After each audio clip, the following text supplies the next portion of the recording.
نحمده ونستعينه ونستغفره ونعوذ بالله من شرور أنفسنا ومن سيئات أعمالنا من يهده الله فلا مضل له ومن يضلله فلا هادي له أشهد أن لا إله إلا الله وحده لا شريك له وأشهد أن محمدا عبده ورسوله يا أيها الذين آمنوا اتقوا الله حق تقاته ولا تموتن إلا وأنتم مسلمون يا أيها الناس اتقوا ربكم الذي خلقكم من نفس واحدة وخلق منها زوجها وبث منهما رجالا كثيرا ونساء واتقوا الله الذي تساءلون به والأرحام إن الله كان عليكم رقيبا يا أيها الذين آمنوا اتقوا الله وقولوا قولا سديدا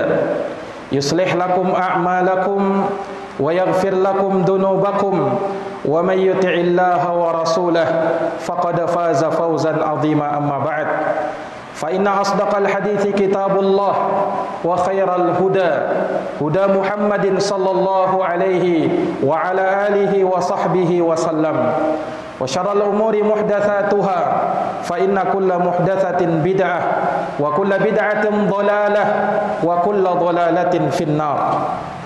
Ma'asyiral muslimin, sidang jamaah Jumat rahimakumullah.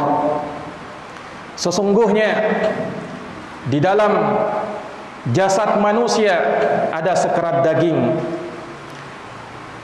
yang mana Allah Subhanahu wa taala melihat dan memandang kepadanya, dia menjadi kunci kebaikan seorang hamba ataukah keburukan hamba tersebut. Manakala Allah memberikan hidayah kepadanya, maka berarti Allah akan membimbing dan memberikan petunjuk kepada yang lainnya. Namun tatkala ia tersesat, maka itu menjadi tanda kesesatan bagi yang lainnya.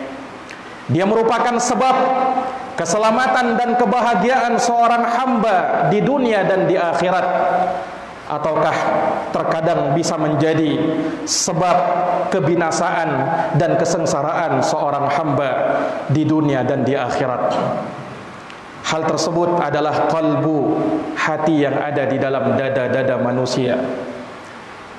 Diriwayatkan oleh Imam Al-Bukhari dan Imam Muslim dari sahabat An-Nu'man ibnu Bashir radhiyallahu taala anhuma, bahwa Nabi sallallahu alaihi wasallam pernah bersabda, "Ala wa inna fil jasadi mudghatan, idza salahat salahal jasadu kulluh, wa idza fasadat fasadal jasadu kulluh, ala wahyal qalbu."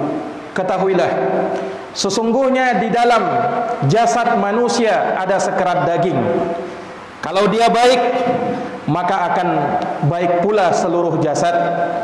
Dan kalau dia rusak, maka rusak pula seluruh jasad. Ketahuilah, dia adalah kalbu yang ada di dalam dada-dada manusia. Syekhul Islam Ahmad bin Abdul Halim Ibn Taymiyah rahimahullahu ta'ala, beliau pernah berkata, al-qalbu malikul badan wal a'dha'u junuduhu. Hati merupakan raja bagi anggota badan, sementara anggota-anggota badan adalah serdadu-serdadunya. Wa idza tabal malik tabat junuduhu, wa idza khabuthal malik khabuthat junuduhu. Apabila sang raja baik, maka baik pula serdadu-serdadunya. Namun jikalau sang raja rusak, maka rusak pula serdadu-serdadunya. Maka apabila hati ini baik, maka akan membiaskan kebaikan bagi anggota badan yang lainnya. Namun jikalau dia rusak, maka akan rusak pula, membiaskan kepada anggota-anggota badan yang lainnya. Maka daripada itu jamaah sekalian, harta yang mungkin boleh kita banggakan, bentuk rupa dan fisik yang mungkin kita pamerkan kepada orang lain, namun semua itu tidaklah bermanfaat dan bukan menjadi tolak ukur pandangan Allah Subhanahu wa taala kepada seorang hamba. Di dalam hadis Abu Hurairah radhiyallahu anhu, yang diriwayatkan oleh Imamul Bukhari dan Imam Muslim. Nabi sallallahu alaihi wasallam bersabda, "Innallaha la yanzur ila ajsamikum wala ila suwarikum wala ila amwalikum walakin yanzuru ila qulubikum wa a'malikum." Sesungguhnya Allah tidaklah melihat kepada jasad-jasad kalian, tidak pula kepada rupa-rupa kalian, tidak pula kepada harta-harta kalian. Bukan itu Allah lihat, akan tetapi Allah melihat kepada hati dan amalan-amalan kalian. Maka jamaah sekalian, ini menunjukkan kepada kita, hendaknya kita senantiasa berusaha untuk mensucikan hati kita, untuk menjaga kesucian jiwa kita. Karena di dalam Al-Quran Allah subhanahu wa ta'ala menyatakan keberuntungan yang pasti bagi mereka-mereka yang melakukan tazkiyatun nafs, pensucian terhadap jiwa. Bahkan Allah subhanahu wa ta'ala bersumpah di dalam Al-Quran dengan 7 sumpah. Allah berfirman, "Wasyamsi wa duhaha wal qamari idza talaha wan nahari idza jallaha wal laili idza yaghshaha was samai wa ma banaha wal ardi wa ma tahaha wa nafsi wa ma sawwaha fa alhamaha fujuraha wa taqwaha." Perhatikan di dalam ayat yang mulia ini, Allah bersumpah dengan 7 sumpah demi matahari dan sinarnya di waktu duha, demi rembulan apabila mengiringinya, demi siang apabila menampakkannya, demi malam apabila menutupinya, demi langit beserta bangunannya, dan demi bumi beserta hamparannya, demi jiwa serta penyempurnaannya. Kemudian dia yang mengilhamkan kepada jiwa tersebut jalan kefajirannya dan jalan ketakwaannya. Setelah Allah menyebutkan sumpah-sumpah ini, Allah ingin menekankan, qad aflaha man zakkaha wa qad khaba man dassaha. Sungguh telah beruntung orang-orang yang mensucikan jiwanya, dan merugi orang-orang yang mengotori jiwanya. Jamaah yang dirahmati dan dimuliakan oleh Allah subhanahu wa ta'ala, ini menunjukkan akan hendaknya kita sebagai seorang muslim memperhatikan amalan-amalan hati kita, kesucian hati-hati dan jiwa kita, dan jangan sampai kita mengotorinya. Ingat, juga di antara misi diutusnya Nabi kita Muhammad sallallahu alaihi wasallam adalah untuk mensucikan jiwa-jiwa manusia. Huwallazi arsala rasulahu, dialah Allah subhanahu wa ta'ala yang telah mengutus rasulnya fil ummiyina minhum, yaitu kepada kaum yang ummi. Untuk apa Allah subhanahu wa ta'ala mengutus rasulnya sallallahu alaihi wasallam? Allah subhanahu wa ta'ala inginkan yuzakkihim wa yuallimuhumul kitaba wal hikmah. Untuk Rasulullah mengajarkan kepada mereka Alkitab dan hikmah, dan untuk mensucikan hati-hati mereka. Para jamaah sekalian yang dirahmati oleh Allah, oleh karena itulah Nabi kita bermohon kepada Allah subhanahu wa ta'ala untuk kesucian jiwanya. Beliau meminta kepada Allah subhanahu wa ta'ala, Allahumma ati fi nafsi taqwaha wa zakkiha anta khairu man zakkaha. Ya Allah, datangkanlah kepada jiwaku ketakwaannya dan sucikanlah dia, Engkau adalah sebaik-baik yang mensucikannya.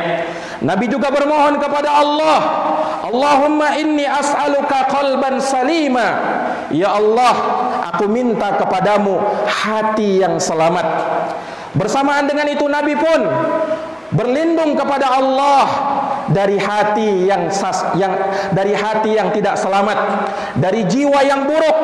Wa na'udzu billahi min syururi anfusina wa sayyiati a'malina. Kita berlindung kepada Allah dari kejelekan jiwa-jiwa kita dan dari keburukan amal perbuatan kita. Al-Imam Ibnul Qayyim rahimahullah menyebutkan bahwa hati manusia terbagi menjadi 3. Ada qalbun sahih, hati yang sehat. Ada qalbun marid, hati yang berpenyakit. Dan ada qalbun mayyit, hati yang sudah mati. Adapun qalbun sahih, hati yang sehat, itulah hati yang selamat dari berbagai macam fitnatus syubhat maupun fitnatus syahwat. Perkara-perkara yang membuat ia rancu di dalam agamanya sehingga menjerumuskan ia ke dalam jurang kesesatan. Demikian pula ia selamat dari perkara syahwat yang menggelincirkan ia ke dalam maksiat kepada Allah Subhanahu wa taala. Inilah hati yang selamat, hati yang senantiasa takut kepada Allah, hati yang senantiasa mengikhlaskan niatnya hanya untuk Allah, mengharapkan ridha dan wajah Allah, hati yang menanamkan kecintaan dan kebencian hanya karena Allah Subhanahu wa taala. Hati yang seperti inilah yang disebut oleh Allah biqalbin salim, dengan hati yang selamat. Yauma la yanfa'u malun wala banun illa man atallaha biqalbin salim. Hari yang tiada bermanfaat harta dan anak-anak kecuali siapa yang menghadap kepada Allah dengan hati yang selamat. Hati yang seperti ini juga disebut oleh Allah biqalbin munib, dengan hati yang senantiasa kembali dan bertaubat kepada Allah. Hada ma tu'aduna likulli awabin hafiz man khasyar rahmana bil ghaib wa jaa biqalbin munib. Itulah surga yang telah dijanjikan kepada kalian bagi setiap hamba yang senantiasa bertaubat kepada Allah dan mereka senantiasa menjaga batasan-batasan Allah. Mereka itulah orang yang hanya takut kepada Allah dan mereka datang kepada Allah biqalbin munib, dengan hati yang senantiasa kembali kepada Allah Subhanahu wa taala. Para jamaah sekalian yang dirahmati oleh Allah, ini adalah jenis hati yang pertama, qalbun sahih. Yang kedua, qalbun marid, hati yang berpenyakit. Itulah hati yang masih hidup namun di dalamnya terdapat penyakit-penyakit. Mungkin ia tergerak untuk menjalankan ketaatan, namun ia pun tak jarang melakukan perbuatan-perbuatan maksiat kepada Allah Subhanahu wa taala. Hati yang berpenyakit biasanya lebih mendahulukan kehidupan dunia yang fana dan sementara ketimbang kehidupan akhirat yang kekal abadi. Bal tu'thirunal hayatad dunya wal akhiratu khairu wa abqa. Mereka lebih mendahulukan kehidupan dunia mereka ketimbang kehidupan akhirat yang kekal abadi. Hati yang seperti inilah jamaah sekalian yang sangat mudah untuk menyerap fitnah. Di dalam hadis Hudzaifah ibnul Yaman yang diriwayatkan oleh Imam Ahmad, Nabi kita Muhammad sallallahu alaihi wasallam bersabda, "Tu'radul fitan 'alal qulubi kal hasiri 'udan 'uda, fa ayyu qalbin ushribaha nukitat fihi nuktatun sauda wa ayyu qalbin ankaraha nukitat fihi nuktatun bayda hatta yasirul qalbu alal qalbain. Qalbun abyad mislu safa la tadurruhu fitnah madamatis samawati wal ard wa qalbun aswadu murbad kal kuzi mujakhiyan la ya'rifu ma'rufan wa la yunkiru munkara illa ma ushribaha min hawa." Kata Nabi kita Muhammad sallallahu alaihi wasallam, akan ditampakkan fitnah-fitnah itu ke dalam hati-hati manusia seperti anyaman tikar sehelai demi sehelai. Maka hati mana saja yang menyerap fitnah tersebut, maka akan dititikkan di dalam hatinya satu titik hitam. Dan hati mana saja yang mengingkari fitnah tersebut, maka akan dititikkan di dalam hatinya satu titik putih. Sehingga akan ada dua hati. Hati yang pertama adalah hati yang putih, bersih, bening, tidak bermudarat baginya fitnah tersebut selama masih ada langit dan bumi. Dan hati yang kedua adalah hati yang hitam, kotor dan berdebu, seperti panci kotor yang terbalik. Dia tidak lagi mengenali mana yang ma'ruf dan tidak mengingkari mana yang mungkar, kecuali apa yang diserap oleh hatinya dari hawa nafsu. Na'udzubillahi min dzalik. Inilah hati yang berpenyakit, jamaah sekalian. Kemudian hati yang ketiga adalah qalbun mayyit, hati yang sudah mati, hati yang sudah tidak mempan dengan hidayah Allah subhanahu wa ta'ala, hati yang tidak mengenal lagi siapa Rabbnya, hati yang tidak akan bermanfaat peringatan-peringatan dari Allah. Dia tidak peka dengan peringatan-peringatan dari Allah dan peringatan-peringatan dari Rasulullah sallallahu alaihi wasallam. Allah subhanahu wa ta'ala memperumpamakan hati yang seperti ini seperti hatinya orang-orang kafir. Innal ladina kafaru sawa'un alaihim a'andartahum am lam tundirhum la yu'minun. Khatamallahu ala qulubihim wa ala sam'ihim wa ala absarihim gishawatu wa lahum adzabun azim. Sesungguhnya orang-orang yang kafir sama saja atas mereka. Engkau berikan peringatan ataukah engkau tidak berikan peringatan, mereka tidak akan pernah beriman. Kenapa jamaah sekalian? Hatinya telah ditutup mati oleh Allah. Khatamallahu ala qulubihim. Allah telah tutup mati hati-hati mereka. Allah tutup mati pendengaran mereka, penglihatan mereka ditutup oleh Allah subhanahu wa ta'ala. Maka bagi mereka ini azab yang pedih dari sisi Allah subhanahu wa ta'ala. Na'udzubillahi min dzalik. Kita memohon kepada Allah subhanahu wa ta'ala agar Allah berkenan memberikan kepada kita hati yang sehat, dan kita berlindung kepada Allah dari hati yang berpenyakit, apalagi hati yang mati. Aqulu kama tasma'un. Barakallahu li wa lakum fil Qur'anil azim wa nafa'ani wa iyyakum bima fihi minal ayati wa dzikril hakim. Aqulu qawli hadza wa astaghfirullaha li wa lakum wa lisairil muslimina min kulli dhanbin fastaghfiruhu innahu huwal ghafurur rahim.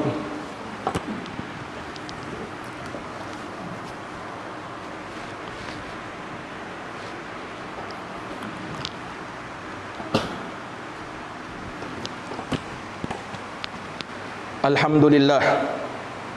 Alhamdulillahi rabbil alamin wal aqibatu lil muttaqin wala udwana illa 'alal zalimin.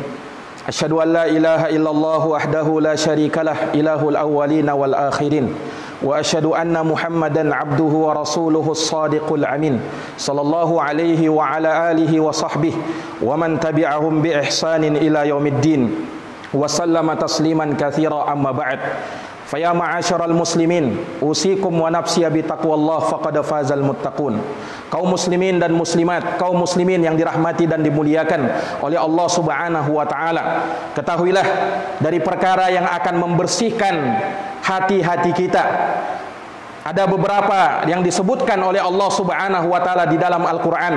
Di antaranya jamaah sekalian, manakala kita ingin menjaga kesucian hati kita, membersihkan hati kita yang kotor, maka hendaknya kita banyak berzikir kepada Allah Subhanahu wa taala.